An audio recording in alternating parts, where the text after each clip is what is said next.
de ceux qui portent des décorations et grimpent au sommet des mâts de cocagne. Ce fils ne ressemblerait en rien, spécifia Rachel, à Saint John Hirst. Là-dessus, Terence proclama son admiration sans borne pour Saint John Hirst. À force d'insister sur ses qualités, il finit par s'en persuader lui-même. Son intelligence, déclara-t-il, était comme une torpille dirigée contre la fausseté. Où en serions-nous, sans lui et ses pareils, étouffés par les mauvaises herbes, les chrétiens, les cagots? Quoi, et Rachel elle-même serait-elle autre chose qu'une esclave avec un éventail, chantant des berceuses à des hommes assoupis? Temps restant dans le chapitre 14 minutes. Mais vous ne compiez encre, jamais cela, s'écria-t-il, parce que, malgré toutes vos verrues, vous ne vous attachez pas, vous ne vous attacherez jamais, de toutes les fibres de votre être, à la recherche de la vérité. Vous n'avez pas le respect des faits, Rachel. Vous êtes essentiellement femme. Elle ne se donna pas la peine de nier et ne jugea pas opportun d'avancer le seul argument irréfutable contre les mérites qui faisaient l'admiration de Terence.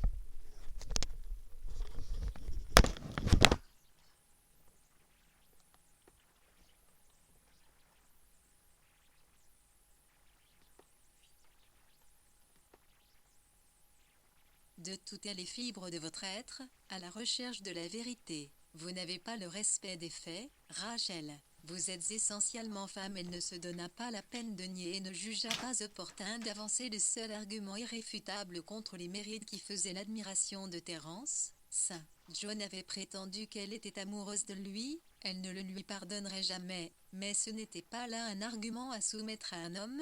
N'empêche que je l'aime bien, dit-elle.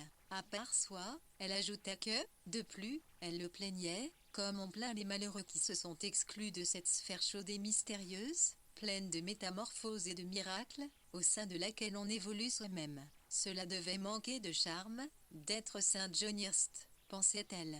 Pour résumer ses sentiments envers lui, elle avoua qu'elle ne pourrait jamais l'embrasser, en supposant qu'il le lui demandât, ce qui n'était pas probable. Comme si le baiser qu'elle donna après cela à Terence exigeait qu'on s'en excusât devant Hirst. Le jeune homme déclara, du reste, à côté d'Hirst, je ne suis qu'un beau fontan restant dans ce chapitre. 13 minutes à ce moment, l'un, 11, 1111.01 Nina Douce-Cointe, est de 11. Nous perdons nul ranier. Je devrais travailler à mon livre, et vous? Répondre Théonte et Céleste, car il ne nous reste plus que 21 matinées en tout, dit Rachel. Et dans un jour ou deux, mon père sera ici néanmoins. Elle attira vers elle du papier et une plume et se mit à écrire avec effort. Ma chère Evelyne Terence, pendant ce temps, lisait un roman de quelqu'un d'autre, procédé qu'il jugeait essentiel pour la composition de ses propres ouvrages. Un long moment s'écoula sans qu'on entendît autre chose que le tic-tac de la pendule et le grattement irrégulier de la plume de Rachel,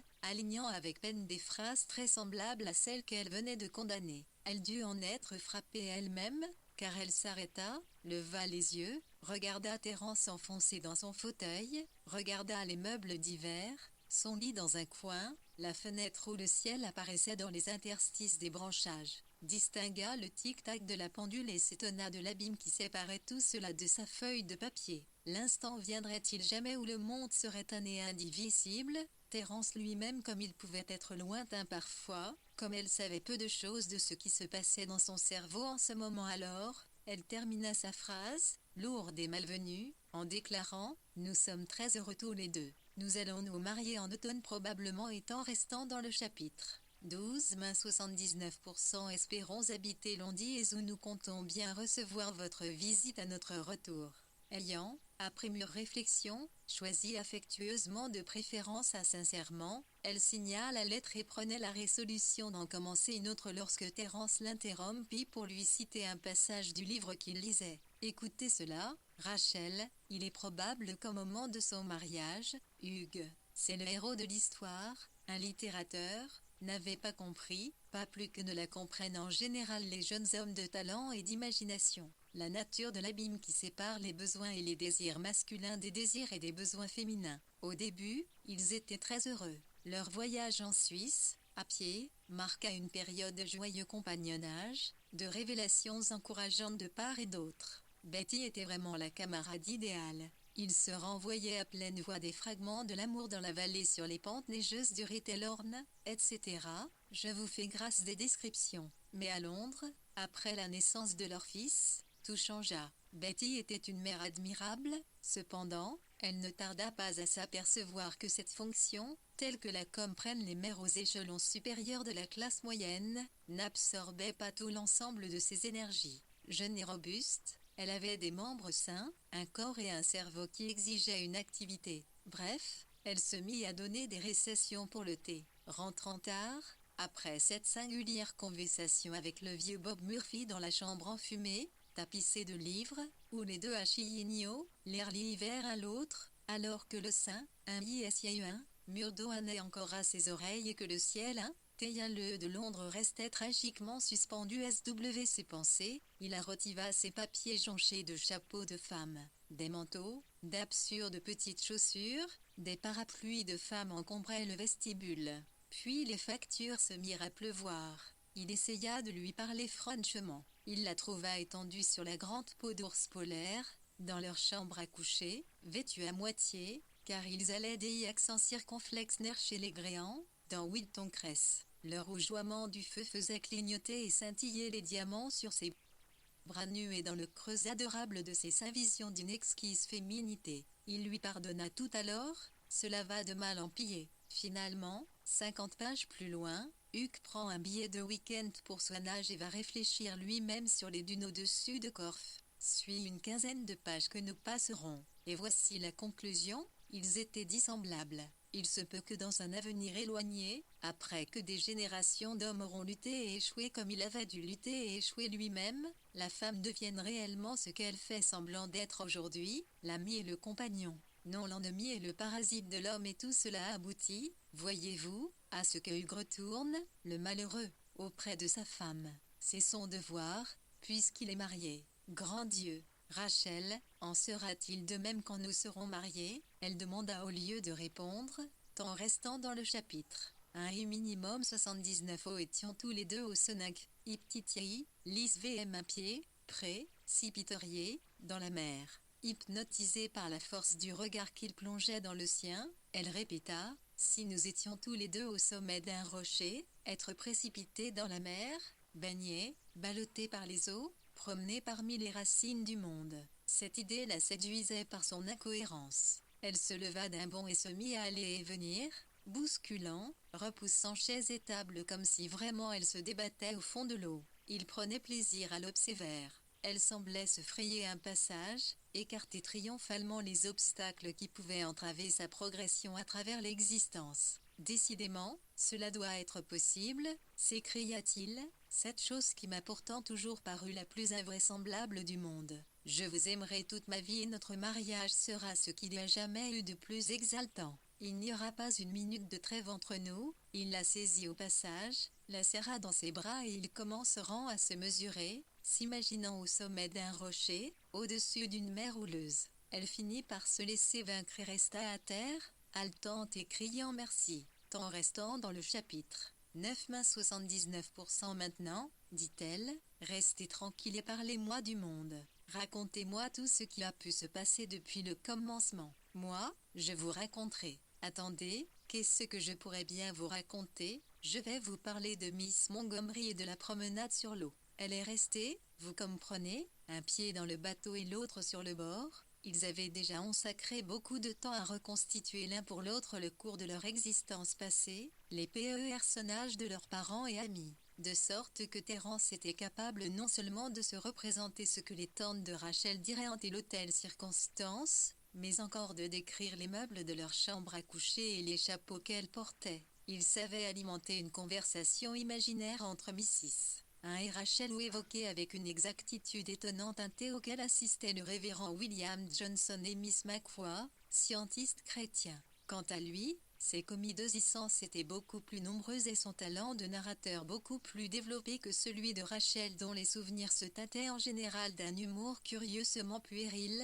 Aussi, la plupart du temps, se contentait-elle d'écouter et de poser des questions. Tant restant dans le chapitre 80%, il ne se bornait pas à lui raconter ivresse. Il lui expliquait aussi ses pensées et ses sensations, lui dépeignait de façon hallucinante les pensées et les sensations qu'on pouvait attribuer avec vraisemblance à d'autres individus, hommes ou femmes. Cela lui donnait une envie folle de regagner l'Angleterre où il y avait tant de gens, où elle n'aurait qu'à s'arrêter dans la rue pour les regarder passer. D'ailleurs, à en croire Terence, il existait un ordre, un dessein qui prêtait à la vie un caractère raisonnable ou, pour ne pas employer cette expression absurde, la rendait en tout cas profondément intéressante, puisqu'on arrivait parfois à comprendre pourquoi les choses se passaient de telle façon et non d'une autre. Et puis, les êtres n'étaient pas aussi isolés qu'elle le croyait, aussi séparés par des cloisons étanches, qu'elle essaya, par exemple, de considérer la vanité, cette caractéristique générale, d'abord chez elle-même, puis chez Elan, chez Ridley, chez Saint John. Chacun d'eux en avait sa part et elle la retrouverait chez 10 personnes sur 12. Or, unis par ce trait commun, les individus ne lui apparaîtraient plus comme séparés et redoutables, elle ne les distinguerait pour ainsi dire plus les uns des autres, elle les aimerait d'être semblables à elle-même. Si elle se refusait à admettre cela, elle n'avait qu'à prouver le bien fondé de sa propre conviction, selon laquelle les humains étaient aussi divers que les animaux du zoo, avec leurs rayures et leurs crinières, leurs cornes et leurs bosses. Ainsi, à force de discuter à propos de chaque nom dans la liste de leurs connaissances, avec des incursions dans le domaine anecdoïque, théorique ou spéculatif, ils arrivaient à mieux se connaître. Les heures passaient rapidement et Chatan restant dans le chapitre. Cette minute-cime leur paraissait pleine, débordée. Après une nuit de séparation, ils étaient toujours prêts à se recommencer. Les vertus que Mies Ambrose attribuait naguère à la liberté de propos d'homme à femme agissaient en effet sur chacun d'eux, quoique pas tout à fait dans la mesure qu'elle en attendait. La nature de la poésie les préoccupait beaucoup plus que la nature des rapports sexuels, mais il est juste de dire que les conversations sans entrave étaient propres à approfondir et à étendre la vision intelligente, mais étrangement limitée, d'une jeune fille. En échange de ce qu'il lui apprenait, elle apportait à Terence tant de curiosité, une telle finesse de perception, qu'il en arrivait à se demander si vraiment une faculté acquise au prix de beaucoup de lectures et d'expériences pouvait rivaliser avec celle pour les plaisirs et les douleurs qui l'accompagnaient. Après tout, qu'est-ce que l'expérience était donc susceptible d'offrir à Rachel, sauf une espèce d'équilibre ridicule et conventionnel comme celui d'un chien savant dans la rue? Il contemplait son visage et se demandait de quoi il aurait l'air dans une vingtaine d'années, quand l'œil se serait terni, quand le front se serait creusé de ces petits plis persistants qui semblent indiquer qu'avec l'âge, les gens fixent leur regard sur quelque chose de pénible dont les jeunes ne s'aperçoivent pas. Quelle serait pour eux de cette chose pénible? Il songea à l'existence qu'il mènerait en Angleterre. C'était une joie que de penser à l'Angleterre. Là-bas, les vieilles choses leur apparaîtraient sous un jour nouveau. Ce serait en restant dans le chapitre 680, l'Angleterre du mois de juin, les nuits de la campagne. Les rossignols chanteraient dans les chemins creux où ils se glisseraient tout doucement, abandonnant les chambres trop chaudes. Il y aurait les prairies anglaises, avec leurs miroitements d'eau et leurs vagues solennelles, et les nuages bas traînant sur les vertes collines. Souvent, assis près de Rachel, dans sa chambre, il éprouvait le désir de se replonger au cœur de la vie où, ensemble, ils réaliseraient des choses. Il s'approcha de la fenêtre et s'écria « Dieu, que c'est bon d'imaginer des chemins creux, pleins de boue, pleins de ronces et d'orties, vous savez, et de vrais champs de verdure, et des cours de ferme avec des cochons et des vaches, et des hommes qui marchent à côté des charrettes, une fourche à l'épaule.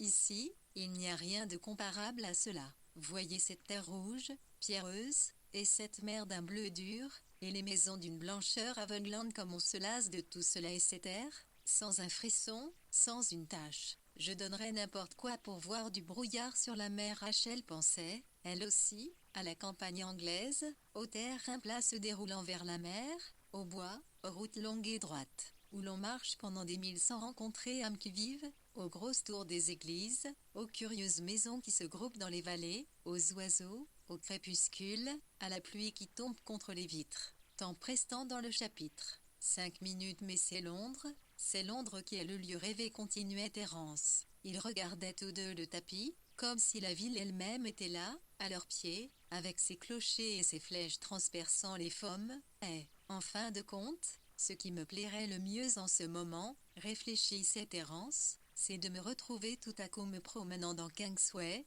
passant devant ces grandes affiches, vous savez, puis tournant dans le Strand. Peut-être irai-je donner un coup d'œil au Waterloo Bridge. Puis je suivrai le Strand, le long des boutiques pleines de livres nouveaux. J'arriverai au temple par le passage voûté. J'apprécie toujours le silence après le grand bruit. On entend tout à coup ses propres pas qui résonnent très fort. C'est très agréable, le temple. Je crois que je passerai voir si le bon vieux Hodgkin est chez lui, celui qui écrit sur Van Eyck. Vous savez, au moment où je quittais l'Angleterre, il se désolait à cause de sa paix apprivoisée, il soupçonnait quelqu'un de l'avoir empoisonné. Il y a aussi Russell, dans l'escalier d'à côté. Je crois qu'il vous plairait. Il a une passion pour Rendell. Eh bien, Rachel, conclut-il, abandonnant la vision de Londres, voilà ce que nous ferons ensemble dans 6 semaines et ce sera le milieu de juin à Londres. Mon Dieu, que tout cela est réjouissant et puis, nous sommes sûrs de l'obtenir, dit-elle, ce n'est pas comme si nous avions des exigences énormes. Nous ne demandons qu'à nous promener et à regarder les choses, tant restant dans le chapitre. 80% Herbérien que 1000 livres de rente W, HE accent aigu C0111 plut. Comme bien croyez-vous qu'il y ait de rien, Londres, qui possède cela à Londres, vous avez tout gâté se plaignit-elle. Nous voilà obligés de penser à des horreurs. Elle regarda avec rancune un roman qui, autrefois, l'avait peut-être troublé l'espace d'une heure et que, pour cette raison, elle n'avait plus rouvert, mais qu'elle laissait sur sa table et considérait parfois, comme un moine du Moyen-Âge considérait un crâne ou un crucifix, rappel constant de la fragilité de la chair. Terence, est-ce vrai qu'il y a des femmes qui meurent avec des punaises qui grouillent sur leur figure demanda-t-elle. C'est très probable, mais nous pensons si rarement, avouez-le, à autre chose que nous-mêmes, qu'une pointe d'horreur de temps en temps devient plutôt un plaisir. Elle l'accusa d'affecter un cynisme tout aussi condamnable que la sensiblerie, puis s'écarta de lui pour aller s'agenouiller au rebord de la fenêtre, pressant entre ses doigts les glands du rideau. En proie à un indéfinissable ennui, elle s'écria, « Ce que je déteste, dans ce pays, c'est ce bleu. Toujours le ciel bleu, la mer bleue on dirait un rideau. Tout ce dont on a envie se trouve de l'autre côté. Je veux savoir ce qui se passe derrière. » Tant restant dans le chapitre. 3-80-00 Je hais ces divisions pas vous, Terran, individu dans l'ignorance absolue de ce qui concerne individu. Exemple, j'aimais bien les Dalloway, et ils sont Paris. Je ne les reverrai plus jamais. Nous montons sur un bateau et nous voilà entièrement retranchés du reste du monde. Ce que je veux voir ici, c'est l'Angleterre, c'est Londres et toutes sortes de gens. Pourquoi n'est-ce pas possible? Pourquoi faut-il qu'on soit enfermé tout seul dans sa chambre?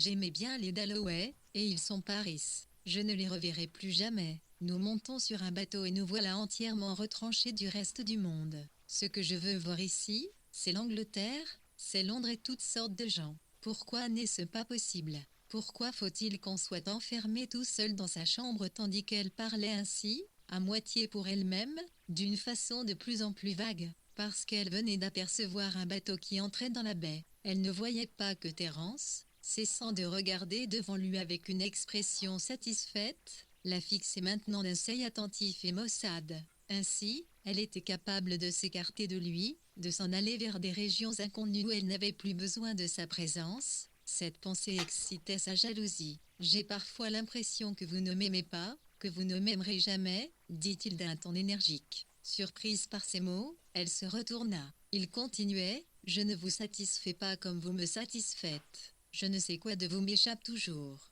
Vous ne me désirez pas comme je vous désire, c'est toujours quelque chose d'autre que vous désirez. Il se mit à marcher de long en large, en restant dans le chauâtre. 2 minutes, Jean demande Terroir, peut-être n'est-il vraiment pas possible d'obtenir ce que je désire. Les hommes et les femmes sont trop dissemblables. Vous ne pouvez pas comprendre, vous ne comprenez pas? Il s'avança vers l'endroit où elle se tenait, le regardant en silence. Elle était en train de penser que ce qu'il disait était parfaitement vrai. Elle désirait, en effet, beaucoup plus de choses que l'amour d'un seul être humain, la mer, le ciel. Elle se détourna de nouveau et regarda, au loin, le bleu si uni, si serein, là où le ciel rejoignait la mer. Non, elle ne pouvait se borner à aimer un seul être. Ou bien est-ce l'effet de ces sacrées fiançailles, poursuivait Thérence. Si nous nous marions ici, avant de rentrer, mais c'est peut-être trop risqué. Sommes-nous sûrs de vouloir nous marier? Ils arpentaient la pièce tous deux, passaient tout près l'un de l'autre, mais évitaient soigneusement de se toucher. Cette situation désespérée les accablait. Il n'y avait rien à faire. Jamais ils ne s'aimeraient assez pour venir à bout de tous les obstacles, mais jamais non plus ils ne pourraient se satisfaire de moins. Ayant senti cela avec une intolérable acuité, elle s'arrêta en face de lui et s'écria, en restant dans le chapitre. 1,81% lui ompre. Aloès, ces mots ton pour, Flolo, tilurquirent toutes les explications. Au bord du précipice, ils accroquillèrent l'un à l'autre, comprenant qu'ils ne pouvaient se séparer. Si douloureux, si terrible que ce lit, ils étaient liés pour toujours. Ils restaient là sans rien dire, puis, sans rien dire, ils se traînèrent jusqu'à un siège. Le simple contact, le seul fait d'être assis côte à côte finit par les apaiser, abolissant toutes les divisions. Le monde leur parut recouvrer sa solidité, son intégrité, et eux-mêmes, par on ne sait quel mystère, semblaient être devenus plus grands et plus forts. Ils ne bougèrent pas avant très longtemps et quand ils bougèrent, ce fut à contre-cœur. Se plaçant ensemble devant la glace, à l'aide d'une brosse, ils essayèrent de se donner l'air de gens qui n'auraient rien ressenti de la matinée, ni souffrance ni bonheur. Mais, à voir leur double reflet, ils éprouvèrent une sensation de froid,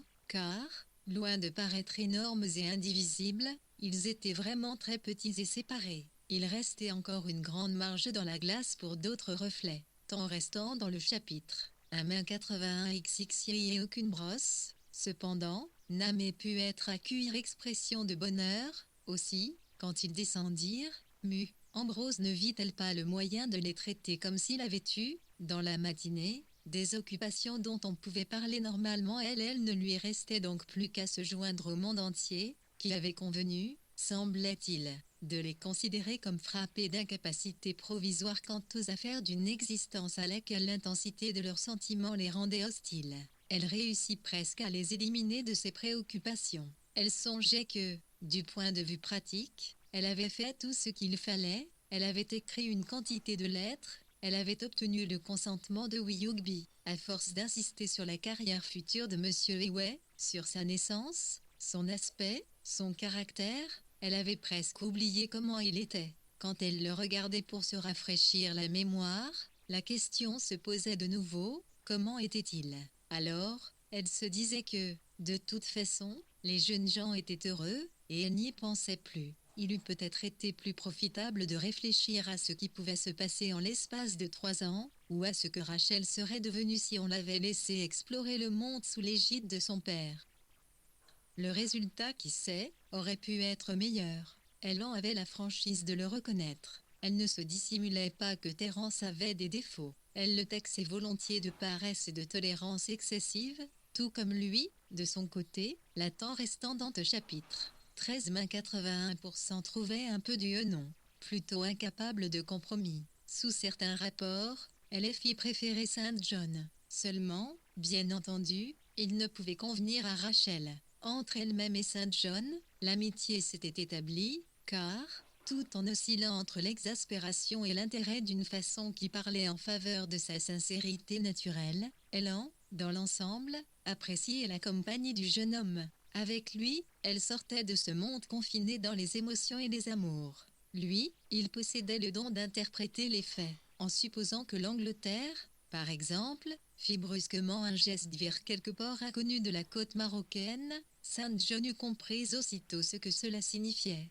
Elle éprouvait une étrange impression de stabilité en l'entendant discuter avec son mari de questions financières ou de l'équilibre des puissances. Ses arguments, sans même qu'elle les écoutât, lui inspiraient un respect semblable à celui qu'elle avait pour un mur de briques solides ou pour une de ces énormes constructions municipales qui forment aujourd'hui une bonne partie de nos villes, mais que des mains inconnues ont mis des jours, des années à édifier. Assise près d'eux, elle se plaisait à écouter les deux hommes et ne pouvait se défendre d'un certain contentement lorsque les fiancés, après avoir manifesté un manque absolu d'intérêt, se faufilaient hors de la pièce pour aller massacrer des fleurs au jardin. Ce n'est pas qu'elle en fût jalouse, mais elle leur enviait incontestablement le grand avenir inconnu qu'ils avaient devant eux. C'est ainsi que, passant d'une idée à la haine, elle circulait à ce moment entre le salon et la salle à manger, Thérence portant des fruits. Parfois, elle s'arrêtait pour redresser une bougie qui penchait sous la chaleur ou pour modifier la disposition trop rigide des sièges.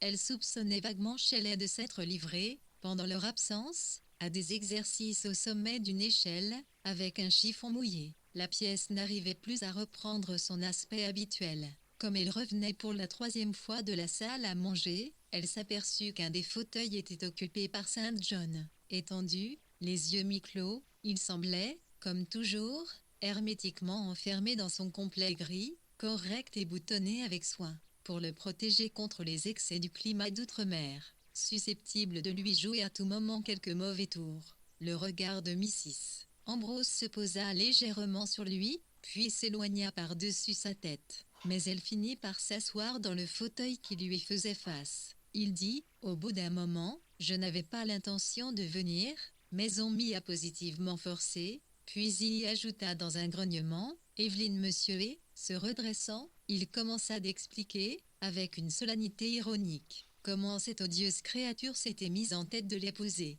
en restant dans le chapitre. 11 mai 81 RSOIL me poursuit dès l'hostel train point à maison, CR matine, elle a fait point une apparition au fumoir elle n'eut me tester plus il a prendre mon chapeau et, y filer. Je ne voulais pas venir ici, mais je n'ai pu émiper, porter l'idée d'un repas de plus en sa compagnie et bien, tâchons d'en tirer le meilleur parti possible, répondit philosophiquement Élan. Par cette chaleur, ils ne demandaient pas mieux que de se taire, allongés dans leur fauteuil, en attendant qu'il se passât quelque chose. La cloche du déjeuner sonna sans qu'on entendît le moindre mot vivement dans la maison. Elle en demanda s'il y avait des nouvelles quelconques, quelque chose dans les journaux. Saint John secoua la tête. Si, pourtant, il avait reçu une lettre de chez lui, sa mère lui racontait le suicide de leur femme de chambre. Elle s'appelait Suzanne Jane.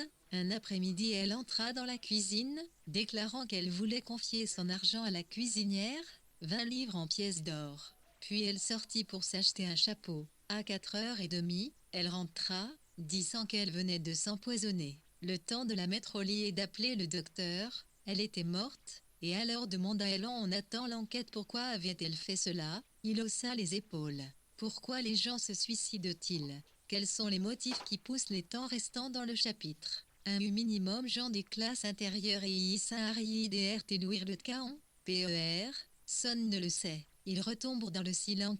11 y a un quart d'heure que la cloche a sonné, et ils ne descendent pas, dit enfin le lent. Dès qu'ils apparurent, Saint John expliqua de nouveau ce qui l'avait obligé à venir déjeuner. Il imitait les accents enthousiastes d'Evelyne se précipitant sur lui dans le fumoir. Elle trouve qu'il n'y a rien qui soit de loin aussi passionnant que les mathématiques. Alors je lui ai prêté un gros ouvrage en 2 volumes. Je serais curieux de savoir ce qu'elle y aura compris. Rachel pouvait désormais se permettre de rire de lui. Elle lui rappela l'incident du gibon. Le premier volume était encore quelque part dans sa chambre. S'il entreprenait d'éduquer Evelyn, voilà qui serait une excellente épreuve. Ou encore, elle avait entendu dire que Burke, dans sa rébellion américaine, Evelyne devrait bien lire ces 2 auteurs simultanément. Lorsque Saint John eut repoussé ses attaques et assouvi sa faim, il se mit à raconter que l'hôtel tout entier était en ébullition à cause des scandales survenus pendant leur absence et dont quelques-uns étaient absolument épouvantables.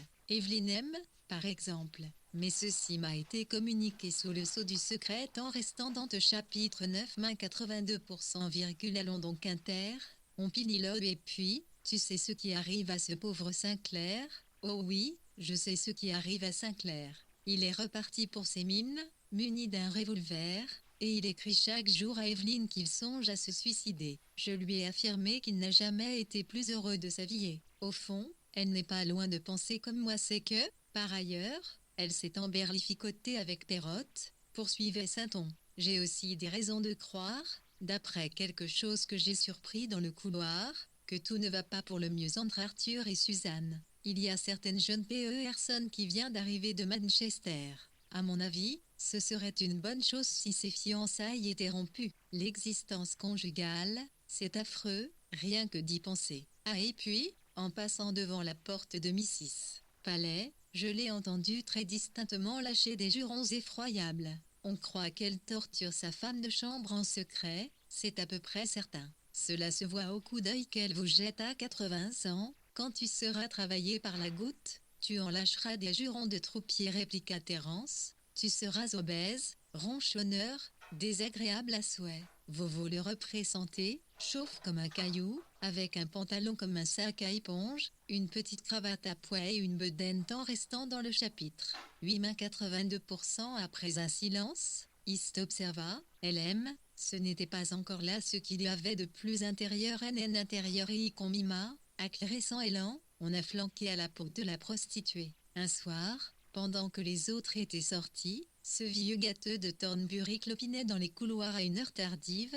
on se demande ce qu'il avait à y faire lui-même. Il a vu la Soliora Lola Mendoza, comme elle s'intitule, traverser le couloir en chemise de nuit. Le lendemain matin, il faisait part de ses soupçons à Elio. Résultat hâté, Rodriguez s'est présenté chez cette femme et lui a donné 24 heures pour vider les lieux. Personne ne semble avoir essayé de tirer l'affaire au clair ni de savoir de quel droit Thornbury et Elio s'en mêlaient. Ils ont fait cela sans demander l'avis de personne. Je propose que l'on signe une protestation et qu'on aille en masse trouver Rodriguez pour exiger une enquête sérieuse.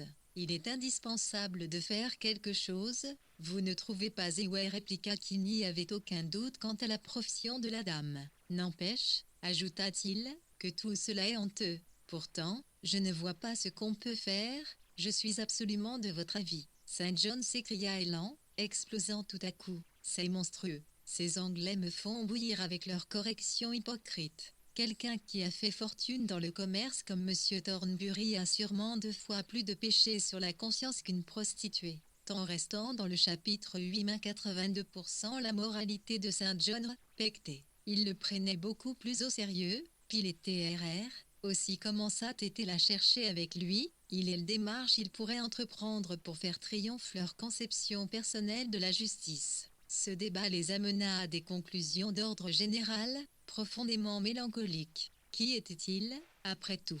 Quelle autorité avait-il? Quel pouvoir sur la masse des préjugés et de l'ignorance? C'était, certes, la faute des Anglais. Il devait y avoir dans leur sang quelque chose de défectueux. Dès qu'on apercevait un Anglais moyen, on était pris d'une sensation indéfinissable de répugnance. Dès qu'on apercevait, au-dessus de Douvres, les maisons brunes rangées en demi-cercle, on éprouvait cette même sensation. Malheureusement, de l'avis de Saint John, tous ces étrangers non plus ne vous disaient rien qui vaille. Ils furent interrompus par les échos d'une conversation à l'autre bout de la table. Rachel en appela à sa tante. Thérence veut que nous allions prendre le thé avec Mrs. Thornbury, sous prétexte qu'elle a été très gentille. Moi, je ne trouve pas. Franchement, j'aimerais mieux qu'on me coupe la main droite en morceaux. Rien que d'imaginer les yeux de toutes ces femmes, ne dites pas de bêtises, Rachel, répliqua Thérence. Pourquoi vous regarderait-on? Vous êtes pourri de vanité. Vous êtes un monstre de prétention.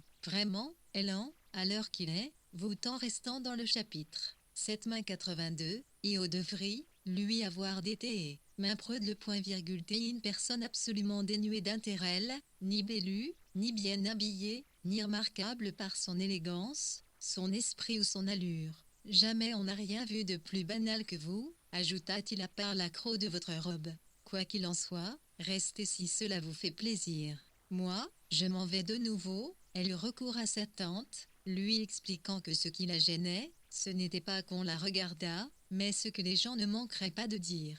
Les femmes surtout. Elle aimait bien les femmes, mais, dès qu'il s'agissait d'émotions, elles devenaient comme des mouches sur du sucre. Elles allaient sûrement lui poser des questions. Evelyne me demanderait, vous êtes amoureuse, est-ce que c'est agréable et Mrs. Thornbury, elle la dévorerait des yeux, de la tête aux pieds. Cette seule idée la faisait frémir. De fait, le caractère tout intime de son existence, depuis ses fiançailles, l'avait rendue si sensible qu'elle n'exagérait rien en exposant son cas. Elle trouva une alliée en la personne de Helen, qui commença à développer ses opinions sur l'espèce humaine, tout en contemplant avec un plaisir manifeste la pyramide de fruits divers au milieu de la table. Ce n'était pas que les gens fussent cruels, ou enclins à vous faire du mal, ou vraiment stupides, non, mais elle s'était toujours dit que, pour une personne ordinaire, ayant si peu d'émotions dans sa propre existence, le moindre relent d'émotion clant la vie des autres devient ce que tant restant dans le chapitre. Simain 82% l'odeur du sang et point 1 nuance,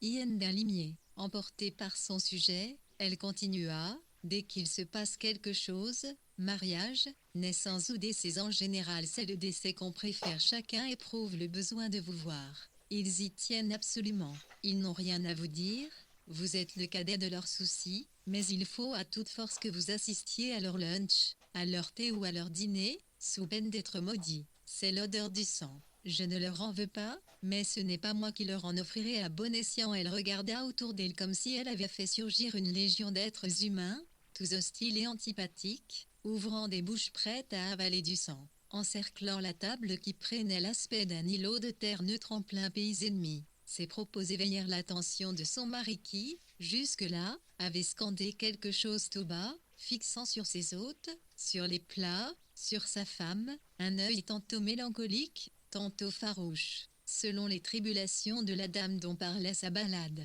Il coupa la parole à Helen par une protestation énergique. Le moindre soupçon de cynisme chez une femme lui était insupportable. Sottise que tout cela, trancha-t-il. Terence et Rachel échangèrent par-dessus la table un regard qui signifiait que de telles manières ne seraient pas admises en restant dans le chapitre. Est-ce minimum 82% de leur vie conjugale. L'onré, le Ridley dans la conversation générale eut pour effet immédiat et curieux de rendre celle-ci plus officielle, plus polissée. Il n'y avait plus moyen de raconter simplement des choses qui vous passaient par la tête ni de prononcer le mot prostituée comme n'importe quel autre. On parlait maintenant littérature et politique. Ridley conta quelques anecdotes relatives aux personnalités qu'il avait connues dans sa jeunesse. Ce genre d'entretien, qui relevait de la nature des arts, mit fin aux questions personnelles et aux écarts de langage des jeunes gens. Tandis que chacun se levait, Helen s'attarda un instant, les coudes sur la table, et dit « Vous êtes tous restés là pendant près d'une heure, sans faire la moindre attention à mes figues, ni à mes fleurs, ni à la façon dont la lumière traverse la pièce, ni à quoi que ce soit. Je n'écoutais pas parce que j'étais occupée à vous regarder. Vous étiez très beau. J'aurais voulu que vous restiez là indéfiniment. » Elle les précéda dans le salon, reprit sa broderie et essaya de nouveau de dissuader Terence de descendre jusqu'à l'hôtel par cette chaleur. Mais plus elle insistait, plus il était résolu à partir. Il s'énervait, s'obstinait et tous deux en venaient presque à se détester. Il avait besoin de voir d'autres gens. Il avait besoin de Rachel pour les voir avec elle. Il soupçonnait Mrs. Ambrose de vouloir la faire renoncer à l'accompagner. Il en avait assez de cette ambiance, de cette pénombre, de cette beauté de hirst vautré dans son fauteuil, laissant tomber un illustré de sa main. Tant restant dans le chapitre 83% je pars, répéta-t-il. Rachel n'a pas besoin de venir si elle n'en a pas envie. Si tu y vas, et ouais, tâche donc d'avoir des détails au sujet de la prostituée, dit Hirst. Attends, je vais faire un bout de chemin avec toi. À la grande surprise de tous, il se leva, consulta sa montre et déclara qu'une demi-heure après le déjeuner, les sucs gastriques devaient avoir achevé leur sécrétion. Il essaya une méthode qui comportait de courtes périodes d'exercice physique alternant avec des moments plus prolongés de repos. Je serai de retour à 4 heures, annonça-t-il à Helen, et je m'allongerai sur le sofa pour détendre complètement tous mes muscles. Tu t'en vas donc ? Rachel demanda Helen. Tu ne veux pas rester avec moi? Elle souriait, mais peu. Être pas sans tristesse. Était-elle triste, ou souriait-elle de bon cœur?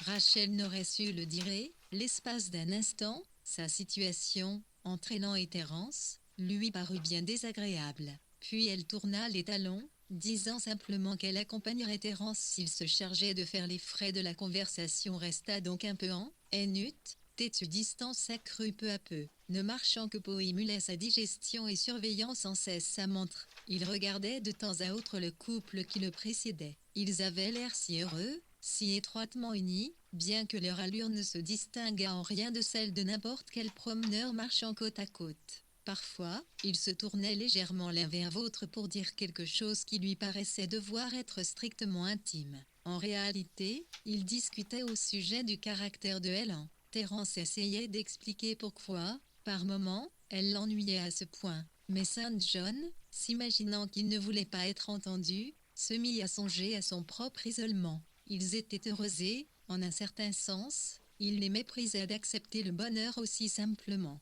À un autre point de vue, il les enviait, il était beaucoup plus intéressant qu'eux et pourtant il n'était pas heureux. Personne ne le trouvait sympathique. Parfois même, il doutait que Helen eût de la sympathie pour lui. Être simple, être capable d'exprimer simplement ce qu'on ressent, sans cette terrifiante conscience de soi-même qui le dominait, qui ne cessait de lui montrer dans un miroir son propre visage.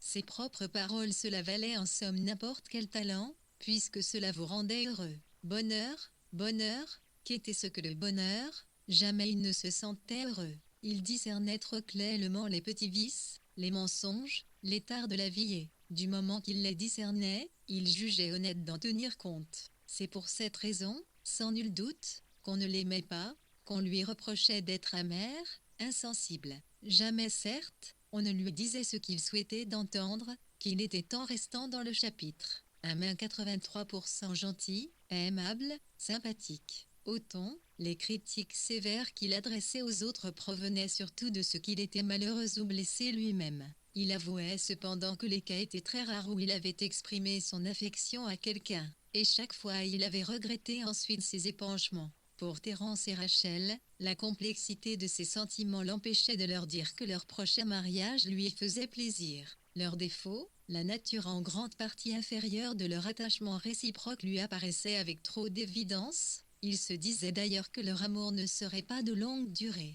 Il les regarda de nouveau et, à sa grande surprise, car, habitué à réfléchir, il ne remarquait pas souvent les choses, ce spectacle l'emplit d'une émotion simple, d'une affection où il entrait aussi un soupçon de pitié. Qu'importait, après tout, les défauts des gens en comparaison de ce qu'il y avait de bon en eux. Décidé à leur exprimer sans délai ses sentiments, il pressa le pas et les rejoignit comme ils arrivaient à la jonction du minimum avec la route principale. Ils s'arrêtèrent, riant de lui demandant s'il est suc gastrique. Il les interrompit et commença avec précipitation et raideur. « Vous vous rappelez le matin après le bal, c'est ici que nous étions venus nous asseoir. Toi, tu disais des bêtises. » Rachel fait ses deux petits tas de pierres. Moi, cependant, tout le sens de la vie m'apparut en l'espace d'une seconde. Il s'arrêta un instant et resserra ses lèvres comme avec une coulisse. « L'amour, dit-il, voilà qui me paraît tout expliquer.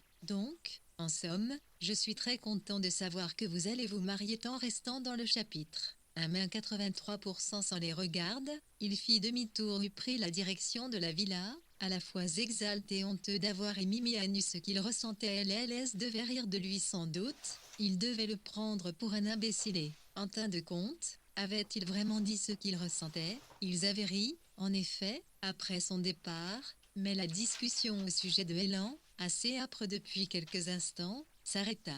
La paix et la bonne entente régnaient entre eux de nouveau. En restant dans ce chapitre, une minute ils arrivèrent à l'hôtel à Célarclan l'après-midi, quand la plupart des hôtes faisaient encore la sieste ou restaient sans parler dans leur chambre.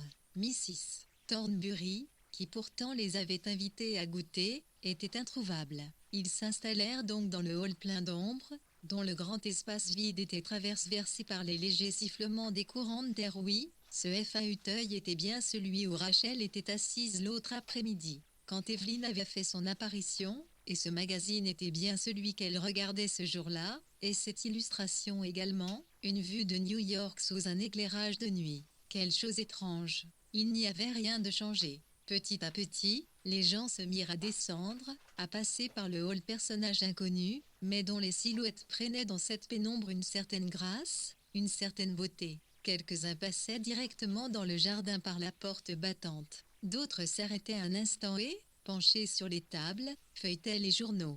Terence et Rachel les observaient par-dessous leurs paupières baissées. Tous c'est Johnson, c'est Parker, c'est Bailey, c'est Simmons, c'est Lee, c'est Morley, c'est Campbell, c'est Gardinet. Certains, en pantalon de flanelle blanche, portaient des raquettes sous le bras. Certains étaient petits, d'autres grands. Certains étaient des enfants, d'autres sans doute des domestiques, mais chacun connaissait sa place dans la vie. La raison pour laquelle il suivait les autres dans ce hall, sa fortune, sa situation quelle qu'elle fût. Terence, fatigué, en restant dans le chapitre. 18,83% cessa bientôt de les regarder, terma les yeux et s'assoupit dans son fauteuil.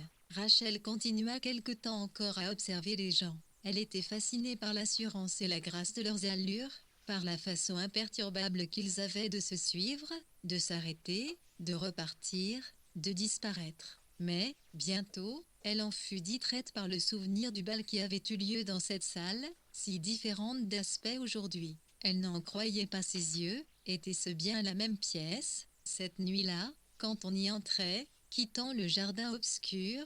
On y trouvait tant d'éclat et de solennité, une telle foule de petits visages rougis, excités, se déplaçant sans arrêt, tant de toilettes resplendissantes, tant d'animation que les gens ne semblaient plus avoir la moindre réalité et qu'on n'aurait pas eu l'idée de leur adresser la parole. Maintenant, l'ombre et le silence envahissaient cette salle où passaient de beaux personnages tranquilles qu'on pouvait aborder pour leur parler de n'importe quoi. Elle-même, elle se sentait étonnamment solide dans son fauteuil, capable d'évoquer avec tendresse, avec humour, non seulement la nuit du bal, mais encore le passé tout entier. C'était comme si, après avoir longtemps tâtonné dans le brouillard, elle voyait enfin avec précision les endroits où elle avait erré. Les voies qui lui avaient permis d'atteindre sa position actuelle lui paraissaient étranges, d'autant plus étranges qu'elle n'avait pas compris où elle devait la mener. L'étrange, c'était de ne pas savoir où l'on va, ni ce qu'on cherche, d'avancer aveuglément, souffrant si fort en secret, dans la consternation, l'inexpérience, l'ignorance. Mais un détail en amenait un autre et, peu à peu, avec rien il se formait quelque chose, on parvenait enfin à cette sérénité, à cette quiétude en restant dans le chapitre. 17,83% à cette assurance, et toute cette évolution, c'était ce que les gens appelaient vivre.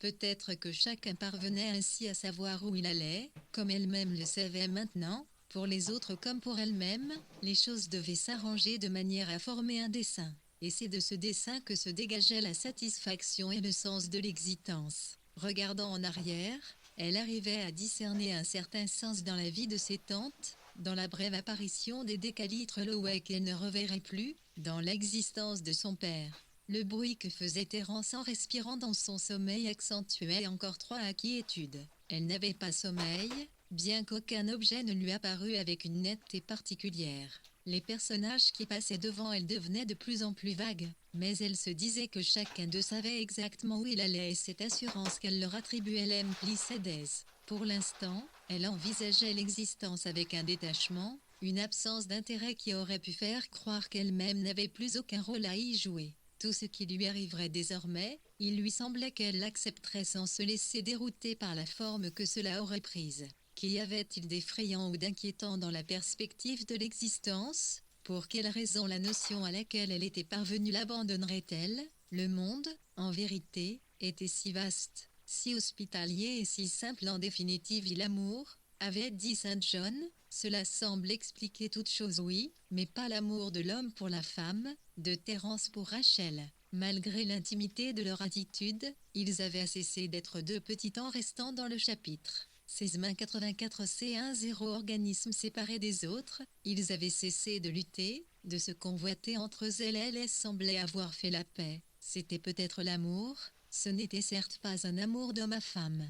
Par-dessous ses paupières mi-closes, elle regarda Terence s'enfoncer dans le fauteuil et sourit de voir sa grande bouche, son menton trop petit, son nez en zigzag avec une grosseur au bout. Évidemment, vu sous cet angle, il avait bien l'œil paresseux, ambitieux, plein de défauts et de lubies. Elle songea à leur querelle, à celle en particulier qu'ils venaient d'avoir cet après-midi même au sujet de Hélène, et à toutes celles qu'ils auraient encore au cours de 30, 40 ou 50 années, vivant ensemble sous le même toit, courant ensemble pour attraper des trains, déplorant de plus en plus d'être si différents l'un de l'autre. Mais tout cela était superficiel, cela n'avait rien à voir avec la vie qui se poursuivait derrière les yeux, le menton et la bouche de Thérence, car cette ville a gardé son indépendance par rapport à elle, par rapport à tout le reste. De même, elle qui allait être sa femme, qui allait passer 30, 40 ou 50 ans avec lui, tantôt en discussion, tantôt dans une intimité profonde, elle était indépendante de lui, indépendante de tout le reste. Toutefois, comme l'avait dit Saint John, c'était grâce à l'amour qu'elle comprenait ces choses, car jamais elle n'avait senti cette indépendance, ce calme, cette certitude avant d'aimer Thérence, et tout cela faisait peut-être partie de l'amour. Elle n'avait besoin de rien d'autre. Tant restant dans le chapitre 15-84% depuis 2 minutes environ, Ian contemplait, le loin les fiancés si paisiblement installés dans leur fauteuil. Elle se demandait si elle pouvait se permettre de les déranger. Enfin, comme si quelque chose lui revenait à l'esprit, elle traversa le hall, au bruit de ses pas. Thérence, éveillée, se redressa et se frotta les yeux. Il entendit Miss Allen parler à Rachel. « Eh bien, disait-elle, voilà qui est charmant. Les fiançailles sont tout à fait à la mode, il me semble. Cela ne doit pas arriver souvent que deux couples qui ne se connaissaient pas se rencontrent dans le même hôtel et que chacun d'eux décide de se marier. » Elle s'arrêta, sourit, paraissant n'avoir plus rien à dire. Thérence se leva alors et lui demanda s'il était exact qu'elle avait terminé son livre, ainsi qu'on le lui avait annoncé. Miss Allen tourna vers lui son visage éclairé par une expression plus vivante que d'habitude. « Oui, je crois pouvoir dire que je l'ai terminé, » répondit-elle. « Cela s'arrête d'ailleurs à Swinburne. De Bodulpha Browning. Je suis assez contente de cette idée des deux B. » Il répéta, « Bodulpha Browning. Ce genre de titre doit attirer l'œil dans les bibliothèques de gare. » Elle était très fière, en effet, d'avoir mené à bien cet ouvrage. Personne ne pouvait se douter de l'application qu'il avait fallu pour cela. Elle trouvait par ailleurs que c'était du travail bien fait, malgré les inquiétudes au sujet de son frère qui la poursuit en restant dans le chapitre 14-84% avec tout ce temps, aussi ne put-elle résister au désir d'en parpremier un peu plus longuement. « Je dois avouer, continua-t-elle, que si je m'étais douté du nombre des classiques dans la littérature anglaise, et de la prolixité à laquelle arrivent parfois les meilleurs d'entre eux, je n'aurais jamais entrepris cet ouvrage. Les éditeurs ne vous accordent que 70 000 mots au maximum. » 70 000 mots au maximum, s'écria Thérence. « Oui, or il faut dire quelque chose sur chacun, » poursuivit Miss Allen. « C'est cela qui me paraît si difficile, trouver pour chacun quelque chose de différent. » Puis, jugeant qu'elle avait assez parlé d'elle-même, elle demanda s'ils étaient venus à l'hôtel pour prendre part au tournoi de tennis. La jeunesse est très excitée à ce propos. Cela recommence dans une demi-heure. Son regard se posait sur eux avec bienveillance. Elle se tut un instant, puis, regardant Rachel comme si elle se rappelait un détail qui lui permettait désormais de ne pas la confondre avec d'autres, elle déclara : « Vous êtes la curieuse personne qui n'apprécie pas le gingembre tant restant dans le chapitre. » 13-84% cependant, la bonté du sourire sur son visage passablement fatigué, mais courageux, leur donnait l'impression que, dût elle-même les oublier en tant qu'individu, elle ne leur en confiait pas moins la tâche qui incombait aux nouvelles générations. « Quant à cela, je suis bien d'accord avec elle, » dit une voix derrière eux, celle de Mrs. Thornbury, qui avait entendu les derniers mots relatifs au gingembre. « Cela me rappelle toujours une horreur de vieille tante à nous. Elle souffrait si atrocement, la pauvre, que ce n'est guère gentil de la traiter d'horreur. Point. Elle nous en offrait toujours quand nous étions petits, et nous n'osions pas avouer que nous n'aimions pas cela. Nous allions le recracher dans les buissons. Elle avait une grande propriété près de Bath. » Il se dirigeait doucement vers la sortie quand Evelyne vint se jeter contre eux comme si l'élan pris dans l'escalier pour courir à leur poursuite lui avait fait perdre le contrôle de ses jambes. « Dis donc, » cria-t-elle avec son enthousiasme habituel, saisissant Rachel par le bras, « je trouve ça splendide. Je m'en suis douté depuis le premier jour.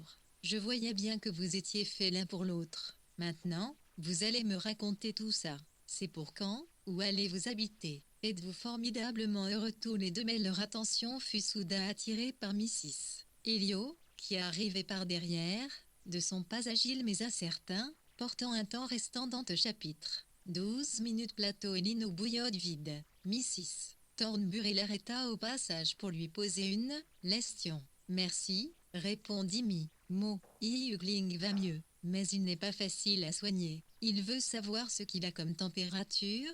Si je le lui ai dit, il s'affole et si je ne lui ai dit pas, il se méfie. Vous savez ce que c'est quand un homme est malade. Et, bien entendu, on ne trouve rien de ce qu'il faudrait. Et le docteur Rodriguez, ici elle baissa la voix d'un air mystérieux, malgré sa bonne volonté et son dévouement, on n'a pas l'impression que c'est un vrai médecin. Si vous veniez voir mon mari, monsieur Eway, ajouta Telly 2, je suis sûre que cela lui ferait du bien, alité comme il l'est toute la journée, avec ses mouches. Mais il faut que j'aille trouver Angelo, la nourriture d'ici. Naturellement, pour un malade, on aurait besoin de choses très bien préparées. Elle les quitta pour se précipiter à la recherche du maître d'hôtel. Ses soucis de garde-malade avaient imprimé sur son front une petite ride dolente. Elle était pâle, abattue, plus que jamais incapable, et son regard particulièrement vague ne cessait d'errer d'un point à un autre. « Pauvre femme » s'écria Mrs. Thornbury. Puis elle expliqua à ses invités que Hugling Elio était souffrant depuis plusieurs jours déjà et que le seul médecin qu'on pût appeler était le frère du patron de l'hôtel,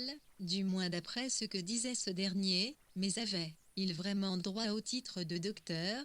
Voilà qui pat en restant dans le chapitre. 11 minutes R4 essai contestable 111 an de nouveau, avec Rachel, la tête du petit groupe qui se dirent, et vers le jardin, Mrs. Thornbury déclara, « Je sais combien on se sent malheureuse à l'hôtel quand on est malade. Pendant mon voyage de noces, j'ai eu la fièvre typhoïde à Venise.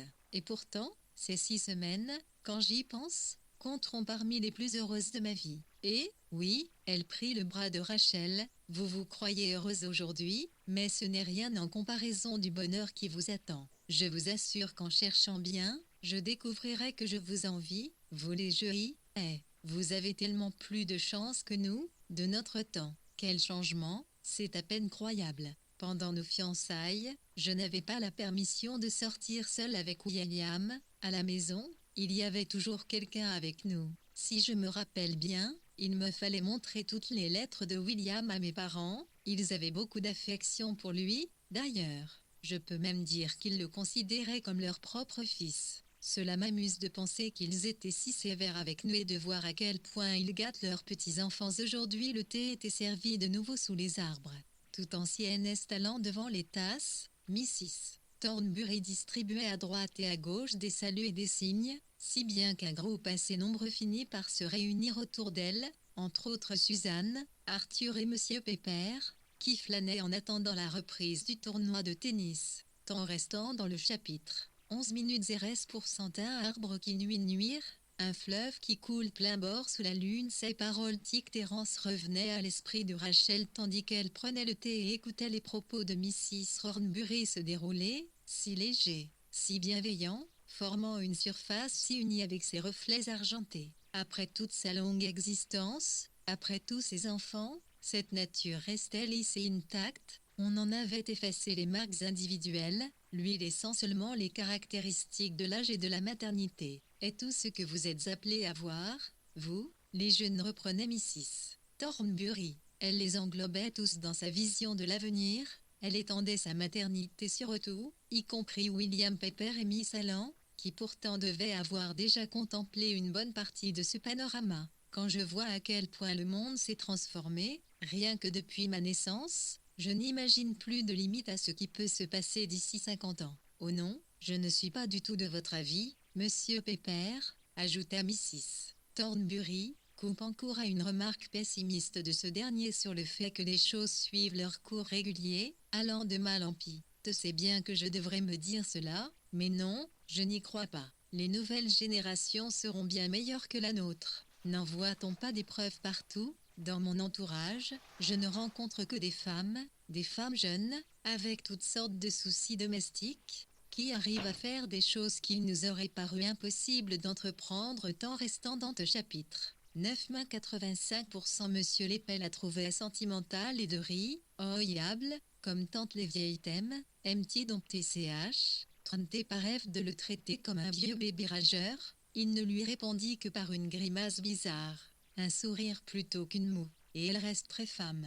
Elles apportent beaucoup à leurs enfants. Elle renvoya un sourire discret dans la direction de Suzanne et de Rachel. Peu flattée d'être comprise dans la même catégorie, tous deux répondirent cependant par des sourires satisfaits, tandis que de leur côté, Arthur et Terence échangeaient un regard. En présence de Mrs. Thornbury, ils avaient l'impression de s'être embarqués sur le même bateau. Ils regardèrent, en les comparant, les femmes qu'ils allaient épouser. Il paraissait inexplicable à l'un qu'on pût avoir l'idée d'épouser Rachel, inconcevable à l'autre qu'on fût prêt à passer sa vie avec Suzanne. Mais, si singulier que sembla à chacun le choix de l'autre, cela n'engendrait entre eux aucune hostilité, bien au contraire, l'extravagance même de leurs goûts respectifs augmentait leur sympathie. « Il faut vraiment que je vous félicite, » dit Suzanne, se penchant sur la table pour prendre la confiture. Les potins rapportés par Saint John au sujet de Suzanne et d'Arthur paraissaient dénués de fondement. Allés et robustes, ils se tenaient côte à côte, leurs raquettes sur les genoux, parlant peu, mais ne cessant de sourire.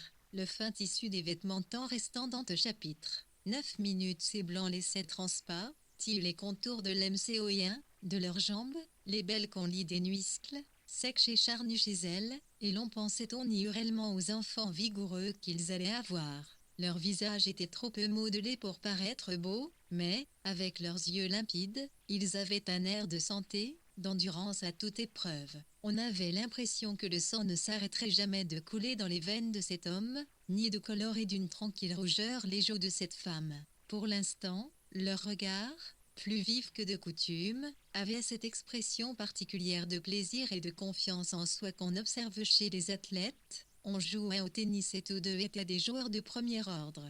Evelyne ne disait rien, occupée à regarder tantôt Suzanne, tantôt Rachel. Allons, elles n'avaient pas été longues à prendre un parti en quelques semaines, elles avaient accompli quelque chose à quoi elles-mêmes ne pourraient jamais se résoudre, pensait-il parfois. Malgré jamais différence, elle croyait discerner chez toutes deux la même impression satisfaite, rassasiée, la même placidité, la même lenteur des mouvements. Cette inertie, cette confiance, ce contentement, c'était cela qui lui faisait horreur, se dit-elle. Elle bougeait au ralenti, parce qu'elle n'était plus seule, elles étaient doubles, Suzanne liée à Arthur, Rachel à Terence. Pour l'amour d'un seul, elles avaient renoncé à tous les autres hommes, au mouvement, aux choses réelles de l'existence. C'était très joli, l'amour, la coquette maison familiale, la cuisine au sous-sol, la chambre d'enfant au second, toutes ces choses bien isolées, circonscrites comme des îles minuscules tant restant dans le chapitre. 85% parmi les torrents du monde. P01111. 110, ce qu'il y avait, le réel, c'était les événements, les RRN causes, les guerres, les idoles, tout ce qui se passait à l'extérieur dans le vaste univers, sans rapport avec ces femmes, tournées vers des hommes en des attitudes si belles et si calmes. Elle leur lança un coup d'œil sévère. Bien sûr, elles étaient heureuses, satisfaites, mais enfin ce n'était pas tout, il devait y avoir quelque chose de meilleur. On devait pouvoir étreindre plus fort l'existence, y puiser plus profondément, en tirer des joies et des sensations que ces femmes ne connaîtraient jamais. Rachel, en particulier, avait l'air si jeune, que pouvait-elle connaître de l'existence, trop agitée pour rester à place? Evelyne alla s'asseoir à côté de Rachel et lui rappela qu'elle devait adhérer à son club. L'ennui, continua-t-elle, c'est que je ne pourrai peut-être pas m'en occuper sérieusement avant le mois d'octobre. Je reçois une lettre d'une amie dont le frère est dans les affaires, à Moscou. Ils veulent que je passe quelque temps avec eux et, comme ils sont en plein dans les conspirations et les activités anarchistes, j'ai bien envie de m'arrêter chez eux sur le chemin du retour. Cela a l'air si passionnant. Elle aurait voulu faire sentir à Rachel combien c'était passionnant. Mon amie connaît une fillette de 15 ans qui a été envoyée en Sibérie pour le reste de ses jours, simplement parce qu'on l'a surprise adressant une lettre à un anarchiste. Et ce qu'il y a de plus fort, c'est que la lettre ne venait pas d'elle. Je donnerais tout au monde pour pouvoir participer à une révolution contre le gouvernement russe. Et la révolution arrivera, c'est fatal tant restant dans le chapitre. 7 minutes parmi les torrents du monde. Pourtant, ce qu'il y avait de réel, c'étaient les événements, les grandes causes, les guerres, les idéaux, tout ce qui se passait à l'extérieur dans le vaste univers, sans rapport avec ces femmes, tournées vers des hommes en des attitudes si belles et si calmes. Elle leur lança un coup d'œil sévère. Bien sûr, Elles étaient heureuses, satisfaites, mais enfin ce n'était pas tout, il devait y avoir quelque chose de meilleur. On devait pouvoir étreindre plus fort l'existence, y puiser plus profondément, en tirer des joies et des sensations que ces femmes ne connaîtraient jamais. Rachel, en particulier, avait l'air si jeune, que pouvait-elle connaître de l'existence? Trop agitée pour rester en place, Evelyne alla s'asseoir à côté de Rachel et lui rappela qu'elle devait adhérer à son club. L'ennui, continua-t-elle, c'est que je ne pourrai peut-être pas m'en occuper sérieusement avant le mois d'octobre. Je reçois une lettre d'une amie dans le frère et dans les affaires, à Moscou. Ils veulent que je passe quelque temps avec eux et, comme ils sont en plein dans les conspirations et les activités anarchistes, j'ai bien envie de m'arrêter chez eux sur le chemin du retour. Cela a l'air si passionnant, elle aurait voulu faire sentir à Cachel combien c'était passionnant. Mon ami connaît une fillette de 15 ans qui a été envoyée en Sibérie pour le reste de ses jours, simplement parce qu'on l'a surprise adressant une lettre à un anarchiste. Et ce qu'il y a de plus fort, c'est que la lettre ne venait pas d'elle. Je donnerais tout au monde pour pouvoir participer à une révolution contre le gouvernement russe. Et la révolution arrivera, c'est fatal sont lutte de Rachel à Terence. Ils éprouvaient un léger remords d'avoir, quelques jours plus tôt, prêté l'oreille à des propos malveillants à son égard. Aussi Terence lui posa-t-il des questions sur les projets dont elle venait de parler. Elle allait fonder un club, expliqua-t-elle, un club où l'on réaliserait des choses, ce qui s'appelle réaliser. De plus en plus emportée par son éloquence, elle parlait sans arrêt, affirmant sa conviction que si 20 personnes ou 10 seulement, pourvu qu'elles fussent énergiques, décidaient de réaliser les choses au lieu d'en parler, elles arriveraient à supprimer pratiquement toutes les plaies de l'existence. Il fallait des cerveaux, si seulement ceux qui ont des cerveaux. Bien entendu, il s'agissait de trouver un local, dans Bloomsbury de préférence, où l'on se réunirait une fois par semaine. Pendant qu'elle discourait, Terence observait sur son visage les traces d'une jeunesse qui se fanait déjà, les petites rides que l'excitation et les constants bavardages creusaient autour de la bouche et des yeux. Mais il ne la plaignait pas, il suffisait de voir ses yeux vifs, presque durs et très courageux, pour comprendre qu'elle ne se plaignait pas non plus, qu'elle n'avait nulle envie d'échanger son existence contre une autre, plus raffinée, plus équilibrée, celle d'un Terence ou d'un Saint John, par exemple, malgré toutes les difficultés qui, pour elle, iraient s'accroissant d'année en année. Mais, peut-être trouverait-elle à s'établir, peut-être finirait-elle par épouser Perrotte, ne prêtant qu'une partie de son attention à ce qu'elle disait. Terence réfléchissait, par ailleurs, à l'évolution probable de cette destinée, en restant dans le chapitre. 6 minutes tandis qu'un point un nez fumé, 1,point un cigare EVC, L1. Un LT légèrement son visage devant le regard d'Evelyne, Terence, Arthur, Evelyne un muet qui mieux, répandant dans l'espace le brouillard et l'arôme d'un tabac de qualité.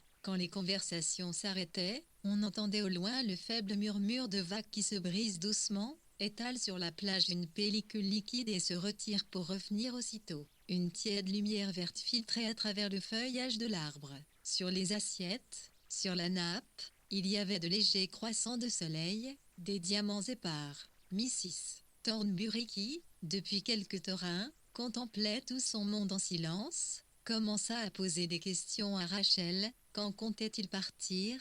Rachel répondit qu'ils attendaient son père. Elle devait être bien contente de retrouver son père, elle avait tant de choses à lui dire, et lui-même, Mrs. Thornbury regarda Terence avec sympathie, il serait très heureux, elle en était convaincue. Elle se souvenait d'ailleurs, cela remontait à 10 ans, à 20 ans peut-être, d'avoir rencontré Monsieur Vinras à une soirée. Sa physionomie, si différente de celle qu'on voit en général à ces soirées, l'avait tellement frappée qu'elle avait demandé qui c'était. On lui avait répondu que c'était Monsieur Vinras et le nom lui était resté dans la mémoire, un nom si peu commun. Il était accompagné d'une dame qui avait l'air si charmante, mais il y avait une de ces foules, comme souvent dans les réceptions londoniennes, où il est impossible de causer, où l'on ne peut que se regarder. Elle avait bien serré la main de Monsieur Vinras, mais elle, tant restant dans le chapitre 86% ne sera platypé, y savoir et châtel, ne t'un point 1111 mots avec I, l'utirne peut-être soupir évoquant ce passé. Ensuite, elle se tourna vers Monsieur Pepper qui s'était attaché à elle au point de s'installer toujours à ses côtés et de suivre attentivement ses propos. s'abstenant toutefois de faire des remarques personnelles. « Vous qui savez tout, monsieur Pépère, dit-elle, expliquez-nous comment ces admirables grandes dames de France s'y prennent pour administrer leur salon. Avons-nous jamais eu quelque chose de semblable en Angleterre? Ou bien croyez-vous qu'il y ait des raisons qui s'opposent à ce que cela existe chez les Anglais ?» Monsieur Pépère se fit un plaisir d'expliquer avec force détail pourquoi l'Angleterre n'avait jamais pu avoir de salon. Il trouvait à cela 3 raisons, toutes 3 excellentes. Quant à lui, lorsque parfois, pour éviter des froissements, il se voyait obligé de se rendre à une réception ces temps-ci par exemple, c'était le mariage de sa nièce, il s'avançait jusqu'au milieu du salon, faisait le plus distinctement possible, puis, considérant qu'il avait rempli son devoir, il partait. Mrs. Thornbury se récria. Elle se proposait de donner, dès son retour, une réception à laquelle il serait tout convié. Elle ferait alors surveiller monsieur Pépère et si elle apprenait qu'il avait dit eh bien, elle lui infligerait quelque chose de terrible comme punition. Arthur Venning fut d'avis qu'elle devrait lui préparer tant restant dans le chapitre. 3 mains 86% une attrape, dissimule 8 pas l'exemple derrière le portrait d'une aimable vieille dame en bonnet de dentelle, un récipient d'eau froide qui, au signal convenu, se viderait sur la tête de monsieur Pépère. Ou bien ce serait une chaise qui le projetterait à 20 pieds en l'air dès qu'il se serait assis. Suzanne riait. Elle avait expédié son thé et se sentait fort aise, d'abord de s'être montrée très brillante au tennis, ensuite parce que tout le monde était si gentil. Elle trouvait maintenant beaucoup plus facile de s'exprimer en public, jusqu'à tenir tête à des gens très intelligents, car ceux-ci, elle ne savait pourquoi, avaient cessé de lui faire peur. Monsieur Hearst lui-même, qui lui déplaisait tant au début, n'était pas si désagréable que cela, et puis il avait toujours l'air si malade, le pauvre. C'était peut-être l'amour. Peut-être était-il amoureux de Rachel, cela n'aurait rien eu d'étonnant. Ou peut-être d'Evelyne, qui avait vraiment du succès auprès des hommes. Penchée en avant, Suzanne prit part à la conversation. Si les réunions mondaines devenaient si ternes, c'était, à son avis, parce que les messieurs ne voulaient plus s'habiller. Même à Londres, dit-elle, il était surprenant de constater à quel point on négligeait la tenue de soirée, et si l'on ne s'habillait plus à Londres, comment voulait-on qu'on s'habillait en province? Quel régal pour les yeux, aux environs de Noël, que ces bals de chasseurs où les messieurs paraissaient en habits rouges. Mais Arthur n'aimait pas la danse, et sans doute n'irait-il même pas au bal dans leur petite ville provinciale. Quand on se passionnait pour un sport, on n'en aimait pas un autre, en général, elle l'avait remarqué, son père cependant était en restant dans le chapitre. 3 minutes une exception, mais lui, il était exceptionnel à tous les points de vue, quel jardinier que de choses il savait sur les oiseaux, sur les animaux et, naturellement, toutes les vieilles femmes du village l'adoraient. Mais ce qu'il préférait encore à tout cela, c'était la lecture. Quand on avait besoin de lui, on savait bien où le trouver, dans son bureau, avec un livre, presque toujours un vieux bouquin tout moisi que personne d'autre n'aurait eu l'idée de feuilleter. Elle lui disait souvent qu'il serait devenu un vrai rat de bibliothèque si seulement il n'avait pas eu 6 enfants à sa charge. 6 enfants, agita Suzanne avec une charmante confiance dans la sympathie universelle. Cela ne vous laisse pas beaucoup de loisirs pour explorer les bibliothèques tout en parlant encore de ce qui faisait son orgueil. Elle se leva, car Arthur avait consulté sa montre et déclaré qu'il était temps de retourner au tennis. Les autres restèrent à table. Ils sont très heureux, dit Mrs. Thornbury, suivant le couple d'un regard plein de bénignité. Rachel acquiesça. Ils avaient l'air sûrs d'eux, Alix même, ils semblaient savoir exactement ce qu'ils voulaient. Vous croyez vraiment qu'ils sont heureux, demanda Evelyn tout bas à Thérence dans l'espoir de l'entendre dire qu'il ne le croyait pas. Mais Thérence se contenta d'observer que Rachel et lui étaient obligés de partir eux aussi, de rentrer chez eux. Ils arrivaient toujours en retard pour les repas et Mrs. Ambrose, rit en restant dans le chapitre. 2 minutes J dans ses principes, n'aimait pas cela.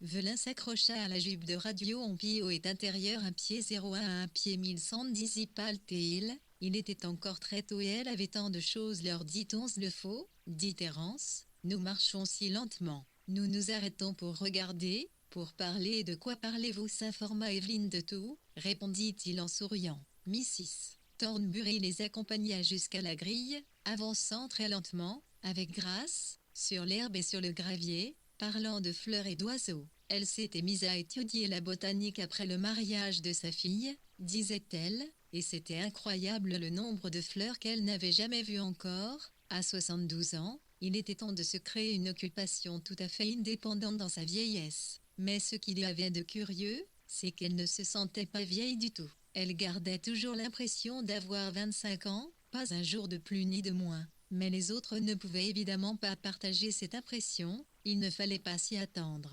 Cela doit être merveilleux d'avoir 25 ans en réalité, et non pas uniquement dans son imagination, ajouta-t-elle, les regardant l'un après l'autre de son œil intelligent et serein. Cela doit être merveilleux, absolument merveilleux. RFNPS restant dans le chapitre. 1 minute.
Les regardant l'un après l'autre de son œil intelligent et serein, cela doit être merveilleux, absolument merveilleux. RF, MPS restant dans le chapitre. 1 minute temps restant dans le chapitre. 1,86 0,xxv il faisait, ce jour ici, une chaleur si louide que les bruits de vagues sur la plage semblaient être autant de soupirs exhalés par une créature à bout de force. Même sous l'auvent de la terrasse, les briques restaient brûlantes, l'air dansait sans arrêt au-dessus de l'herbe courte et sèche. Dans les urnes de pierre, les fleurs rouges penchaient la tête et les blanches, corolles, si fermes et si lisses quelques semaines plus tôt, montraient des pétales jaunis, au bord recroquevillés. Seules les plantes guindées et hostiles du sud, dont les feuilles charnues ont l'air d'être fixées sur des épines, conservaient leur raideur, défiant le soleil. Il faisait trop chaud pour parler, il n'était pas facile de choisir une lecture susceptible de résister à la puissance solaire. Après avoir ouvert, puis rejeté l'un après l'autre plusieurs volumes, Terence s'était mis à lire à haute voix du Milton parce que, disait-il, les mots chez Milton ont, par eux-mêmes, une substance et une forme. On n'a pas besoin d'en comprendre le sens. Il suffit de les écouter. Ils sont presque palpables. On voit non loin d'ici la 12-9, lisait-il, qui d'une aqueuse loi régente la Sauverne. Sabrine, c'est son nom, est une chaste vierge, temps restant dans le chapitre. 43 minutes 86% déesse du lac argenté, en temps et soit secourable. Mais sa tête lui faisait mal, de quelque côté qu'elle la tourna. Elle se redressa et dit comme elle l'avait décidé, j'ai si mal à la tête que je préfère rentrer. Parvenu déjà au milieu de la strophe suivante, Terence laissa instantanément retomber le livre et répéta. Vous avez mal à la tête. Ils restèrent quelques instants les mains dans les mains, à se regarder sans rien dire. Terrifié par un pressentiment de catastrophe, Terence éprouvait presque une douleur physique. Tout autour de lui, il croyait entendre frémir puis se briser des vitres qui, tombant à terre, le laissaient soudain exposé au grand air. Mais au bout de 2 minutes, voyant que Rachel ne partageait pas son effroi, qu'elle avait seulement la mine plus dolente, les yeux plus fatigués que de coutume, il se ressaisit et alla trouver Ellen pour lui demander ce qu'il fallait faire car Rachel avait mal à la tête. Mrs. Ambrose, sans s'alarmer, conseilla le repos au lit et ajouta qu'on devait bien s'attendre à attraper la migraine quand on se couchait à des heures impossibles et se promenait en pleine chaleur.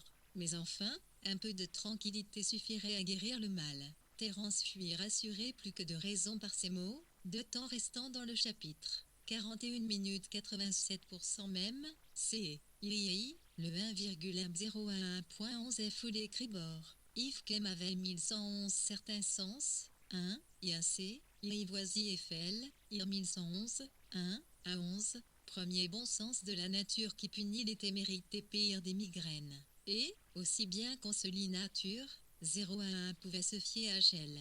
Rachel se mit au lit. Pendant un temps qui lui parut très long, elle demeura dans l'obscurité. Puis, s'éveillant après une sorte de sommeil transparent, elle vit que les fenêtres en face d'elle étaient blanches. Elle se souvint qu'elle était allée se coucher quelque temps auparavant, avec un mal de tête. Mais elle en avait déclaré qu'après avoir dormi elle n'y penserait plus. Elle se dit donc qu'elle devait être complètement remise. Cependant, le mur de sa chambre avait une blancheur qui lui faisait mal et au lieu d'être vertical et plat, il s'incurvait légèrement. Ce qui se passait à la fenêtre ne la rassura guère quand il tourna les yeux de ce côté. Le store poussé par le courant d'air se tendait vers l'extérieur et le bout du cordon le suivait le long du parquet avec un petit bruit traînant. Terrifiée comme si un animal remuait dans la chambre, elle ferma les yeux. Chaque pulsation dans sa tête semblait appuyer sur un nerf et vouloir transpercer le front à petits coups douloureux. Ce n'était peut-être plus la même migraine, mais c'en était une en tout cas.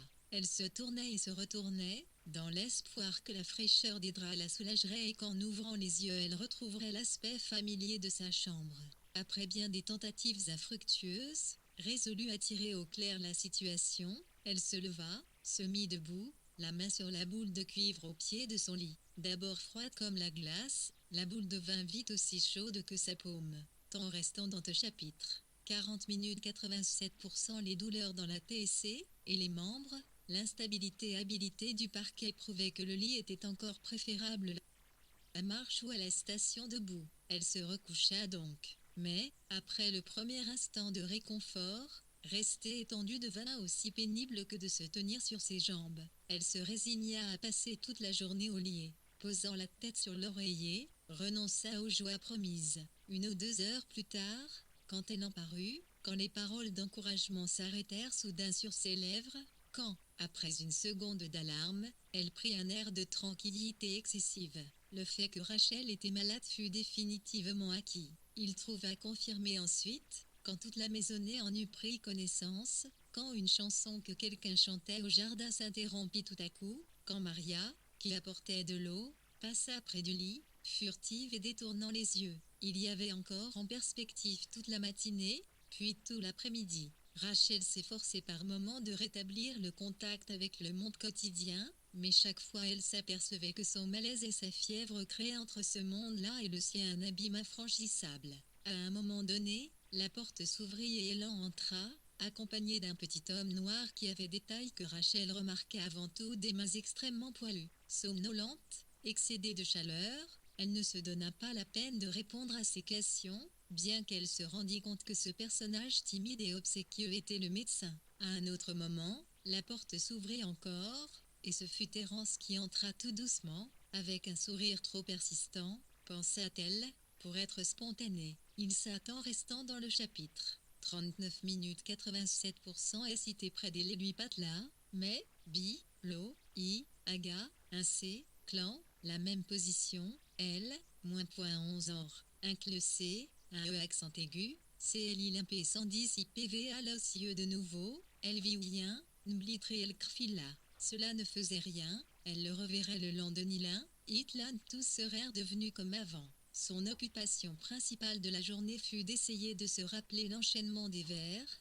translucides fraîcheur de ronde qui miroitent, entrelaçant des torsades de lit parmi l'ambre croulant de tes cheveux épars. L'effort la fatiguait, les adjectifs ne tombaient pas à la place qu'il fallait. Le deuxième jour ne fut guère différent du premier, sauf que le lit avait pris une grande importance et que le monde extérieur, quand il essayait d'y penser, semblait avoir considérablement reculé dans l'espace. Miroitante, fraîche, translucide, l'onde se faisait presque visible, envolute à l'extrémité du lit, d'une si réconfortante fraîcheur que Rachel s'appliqua à fixer sur elle son attention. Tout le long de la journée, elle en apparaissait ici ou là, annonçant que c'était l'heure du déjeuner, l'heure du goûter, mais dès le lendemain, ses jalons disparurent et le monde extérieur se retira à une telle distance qu'à moins d'un grand effort de mémoire il devint impossible de reconnaître les bruits dans l'escalier, les allées et venues à l'étage supérieur. Temps restant dans le chapitre 38 minutes 87%. Le souvenir de ce qu'elle avait pu sentir,